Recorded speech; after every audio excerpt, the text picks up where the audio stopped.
Hi hello నమస్తే అందరికీ welcome to my channel గన స్టోరీస్ వరల్డ్. స్టోరీ చదివే ముందు నా ఛానల్ని తప్పకుండా సబ్స్క్రైబ్ చేసుకోండి. ఇక స్టోరీలోకి వెళ్ళిపోదాం. మై డియర్ రాక్షసి ఎపిసోడ్ 17.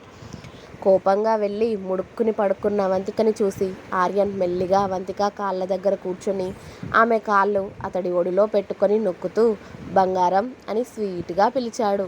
అయినా మేడం గారు కనికరించలేదు. ఒసై బంగారం, నేను కావాలి అని కొట్టలేదని చెప్తున్నాను కదా. నిన్ను నువ్వు అలా అనుకునేసరికి నిజంగా కోపం వచ్చింది. ప్రామిస్, నేను కావాలని కొట్టలేదే అన్నాడు ఆర్యన్. అయినా కూడా అవంతిక అతడి మొహం చూడకుండా అతడి ఒడిలో ఉన్న తన కాళ్ళని తీసుకోవాలని చూస్తే అవంతికని ఆ పని చేయనివ్వకుండా ఆమె కాళ్ళని గట్టిగా పట్టుకొని, నా బంగారం కదా, ప్లీజ్ క్షమించవే, ప్లీజ్ బంగారం, ఐఎమ్ సారీరా, నిజంగా నేను కావాలని కొట్టలేదు అని ఆమె పాదాలకి గిలిగింతలు పెట్టడంతో అవంతిక నవ్వు ఆపుకోవడానికి ట్రై చేస్తూ మెలికలు తిరుగుతూ ఆమె కాళ్ళని అతడి ఒడిలో నుండి తీసుకోవాలని చూసింది. కానీ బాబు వదలడే.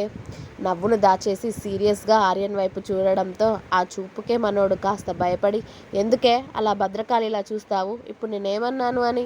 సారీ చెప్తున్నా కూడా పిల్లాడిని క్షమించవేంటే, ఇంత పొగరు పనికి రాదమ్మా నీకు అన్నాడు ఆర్యన్.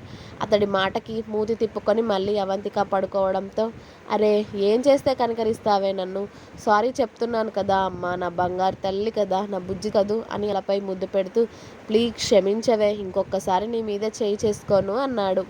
నేను కోపగించుకుంటుంది మీరు నన్ను కొట్టినందుకు కాదు ఆర్యన్ గారు, మీరు నా భర్త, నేను మీ భార్యని, నన్ను కొట్టే అధికారం తిట్టే అధికారం మీకు ఉంటాయి. కానీ వాడెవడో మన మధ్యలోకి తీసుకురావడం నాకు అస్సలు నచ్చలేదు అని అవంతిక సీరియస్గా చెప్పేసరికి, తప్పైపోయిందే అని అతడు రెండు చెంపలు వేసుకుంటూ, తాగి ఏదో వాడు నా బెస్ట్ ఫ్రెండ్ అనుకొని వాగానే తప్పితే వాడు నీతో ఇలా మాట్లాడతాడు అని నేను ఎక్స్పెక్ట్ చేయలేదు. ఇంకోసారి మన ఇద్దరి మ్యాటర్ ఎవరి దగ్గర మాట్లాడను, ప్రామిస్ అని అతడు గొంతు పట్టుకున్నాడు.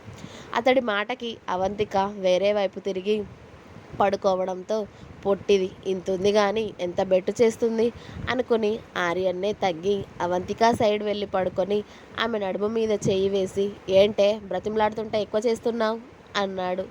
ఆర్యన్ మాటలు అవంతిక పట్టించుకోకపోవడంతో, నీకు బాగా బల్బు పెరిగింది, ఇంత బ్రతిమలాడుతూ నీ కాళ్ళు పట్టుకొని క్షమాపణ అడిగినా కూడా నన్ను కనికరించవేంటే నువ్వు హా అని ఆమెకి చెక్కిలి గింతలు పెట్టడం స్టార్ట్ చేయడంతో, ఆపండి ఆర్యన్ గారు, లేకపోతే దెబ్బలు పడతాయి చెప్తున్నా అని మెలికలు తిరుగుతూ నవ్వుతూ ఉంటుంది అవంతిక. మరి క్షమించానని చెప్పు అని ఆర్యన్ ఇంకా ఎక్కువగా చెక్కిలి గింతలు చేసేసరికి, సరే క్షమించాను వదిలేండి అని ఆయాసపడుతూ అవంతిక అడిగేసరికి అప్పుడు అతడు చెక్కిలి గింతలు పెట్టడం ఆపి ఆమెను దగ్గరికి తీసుకొని, సారీ, ఇంకొకసారి ఇది రిపీట్ అవ్వనివ్వను, ఐఎమ్ ఎక్స్ట్రీమ్లీ సారీ రా నా బంగారం కదా అని ఆమె నుదుటి మీద ముక్కు మీద బుగ్గ మీద పెదాలపై ముద్దు పెట్టుకొని ఆమెను గుండెల్లో దాచేసుకుని కళ్ళు మూసుకున్నాడు ఆర్యన్. ఆఫీస్లో గొడవ, అలాగే ఇంటికి వస్తే ఇక్కడ భార్యతో గొడవ, ఆ తర్వాత అలకలు బుజ్జగింపులు ఇవన్నీ అయ్యేసరికి మనోడు పూర్తిగా అలసిపోయి నిద్రపోయాడు అన్నమాట. ఆర్యన్ నిద్రపోయాడు అని అతడి శ్వాస తీసుకునే విధానం చెప్తుంటే అవంతిక మెల్లిగా ఆమె మొహాన్ని పైకి లేపి ఆర్యన్ మొహాన్ని చూస్తూ అతడి చెంప మీద చేయి వేసి నిమురుతూ, ఎంత అమాయకుడు ఏంటండి మీరు, ఎవరేది అడిగితే అది చెప్పేయడమేనా అసలు. మీ అమ్మ నాన్న ఏదో విడిపోయారని అప్పటి నుండి భార్యాభర్తల బంధం అన్నా బంధుత్వాలు అన్నా ద్వేషం పెంచుకొని ఇలా చేస్తున్నారు అన్నమాట. కానీ నేనంటే నచ్చడంతో నన్ను పెళ్లి చేసుకున్నారు, కానీ నన్ను వదిలేస్తాను అని అంటున్నారు. కానీ మీ వాలకం చూస్తే మీరు నన్ను వదిలిపెట్టరు అని నాకు నమ్మకం వస్తుంది ఆర్యన్ గారు. మీరు వదిలిపెడతాను అన్నా నేను మిమ్మల్ని జీవితాంతం వదిలిపెట్టను, నాకు మీ భార్య స్థానం ఎప్పటికీ కావాలి అని ప్రేమగా అతడి పెదాలపై ముద్దు పెట్టుకొని అతడి గుండెల్లో ఒదిగిపోతుంది అవంతిక. మీరు నన్ను వదిలేయాలి అనుకున్నా నేను మిమ్మల్ని వదలలేను ఆర్యన్ గారు, నాకు మీరు జీవితాంతం కావాలి అని పడుకున్న ఆర్యన్నే చూస్తూ చాలాసేపు గడిపేస్తుంది అవంతిక. ఆర్యన్ నిద్రపోయినా అవంతికకి నిద్ర పట్టలేదు చాలాసేపు.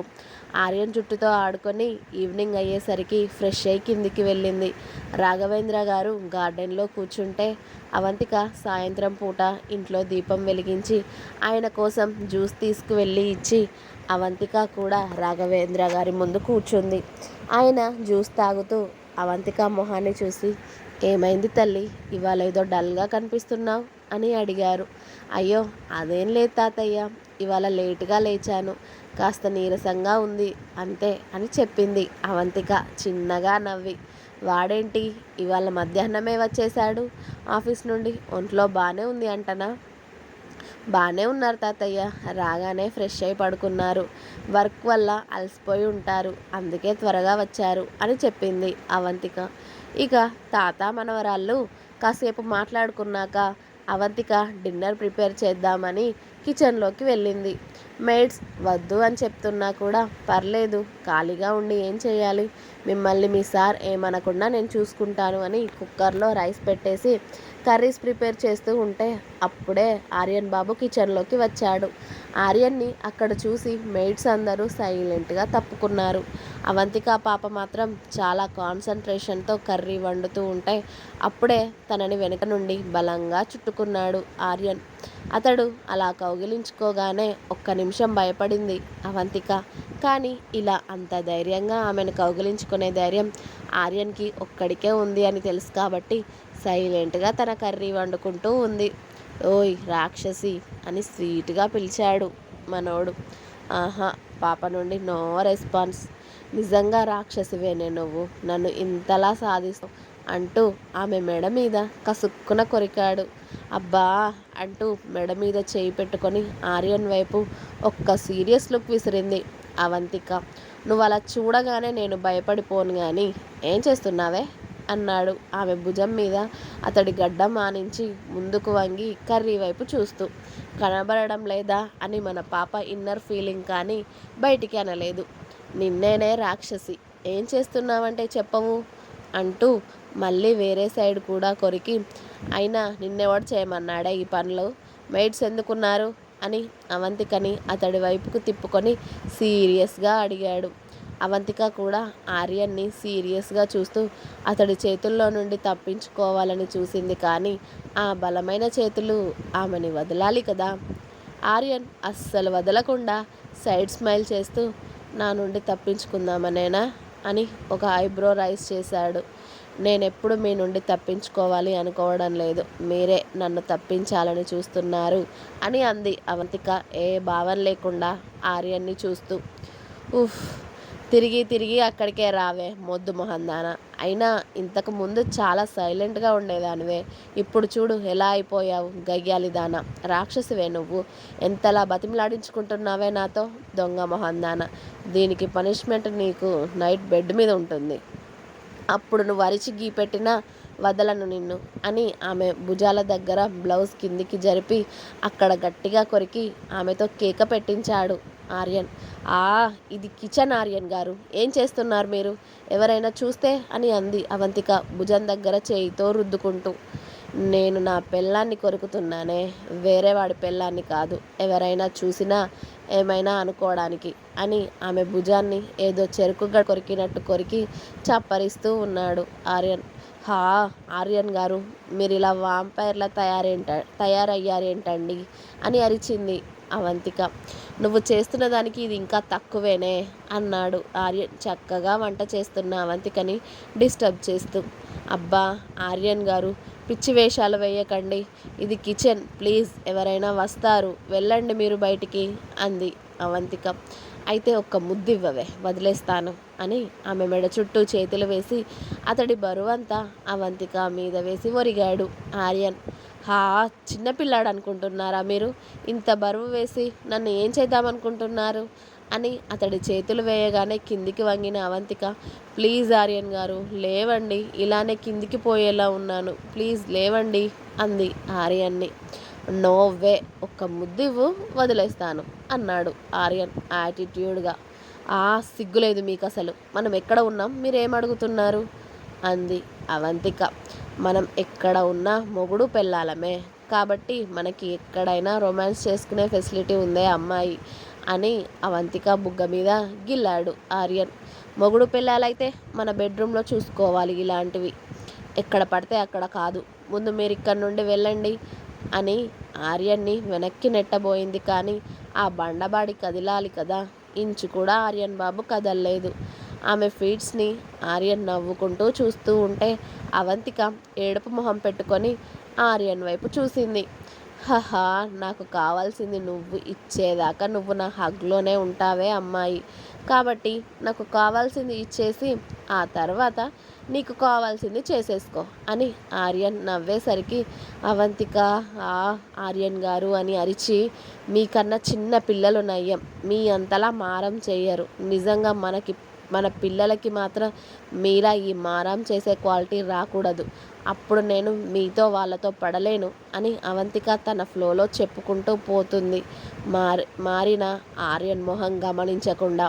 అప్పటికే ఆర్యన్ పట్టు బిగిస్తూ ఉండడంతో ఆర్యన్ గారు ఎందుకిలా గట్టిగా పట్టుకుంటున్నారు అని అవంతిక ఆర్యన్ వైపు చూసేసరికి అతడి మొహం చాలా గంభీరంగా, అతడి కళ్ళు చాలా ఎర్రగా కనిపిస్తూ ఉంటాయి.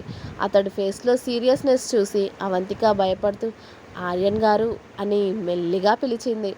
ఆర్యన్ అవంతిక బుగ్గలు గట్టిగా వత్తి పట్టుకొని, మన పిల్లలు వాళ్ళెక్కడి నుండి వస్తారు? అవంతిక, నాకు పిల్లలంటే ఇష్టం లేదని చెప్పాను కదా, మళ్ళీ నువ్వు ఇలా ఎలా ఊహించగలిగావు అసలు? అంటే నీకు పిల్లలు కావాలి అనే ఆశ కూడా ఉందా? అలా ఉంటే అది ఇప్పుడే చంపేసుకో అవి. ఎందుకంటే నాకు పిల్లల్ని కనాలి అని అస్సలు లేదు. ఆ రిలేషన్స్ నాకు అవసరం లేదు అని నీకు ముందే చెప్పాను. ఈ బంధాలు బంధుత్వాలు అనేది నాకు వద్దు అని చెప్పాను. అయినా సంవత్సరం తర్వాత నువ్వే వద్దు అనుకున్న వాడిని మన పిల్లల్ని కావాలి అని నేను ఎలా అనుకుంటాను? నీకు ఇలాంటి ఆశలు కోరికలు ఉంటే ఇప్పుడే సమాధి చేసేసుకో. ఆ తర్వాత నన్ను అంటే బాగోదవి. అన్నీ తెలిసే నువ్వు నా లైఫ్లోకి వచ్చావు. నాకు తగినట్టు నువ్వు మసులుకుంటే బాగుంటుంది. లేకపోతే నాలో ఉన్న ఇంకొకరిని నువ్వు చూడాల్సి వస్తుంది అని చాలా సీరియస్గా చెప్పి అవంతికని నెట్టేసినట్టే వదిలి అక్కడి నుండి చాలా సీరియస్గా అతడి రూమ్లోకి వెళ్ళిపోతాడు ఆర్యన్. అతడు అలా మాట్లాడేసరికి అవంతికకి కన్నీళ్ళు ఆగవు. ఆర్యన్ అలా మాట్లాడేసరికి షాక్ అయ్యి ఏడుస్తూ ఉంటుంది అవంతిక. ఇంకా ఉంది. నెక్స్ట్ ఎపిసోడ్ రేపు వస్తుంది. వెయిట్ చేయండి.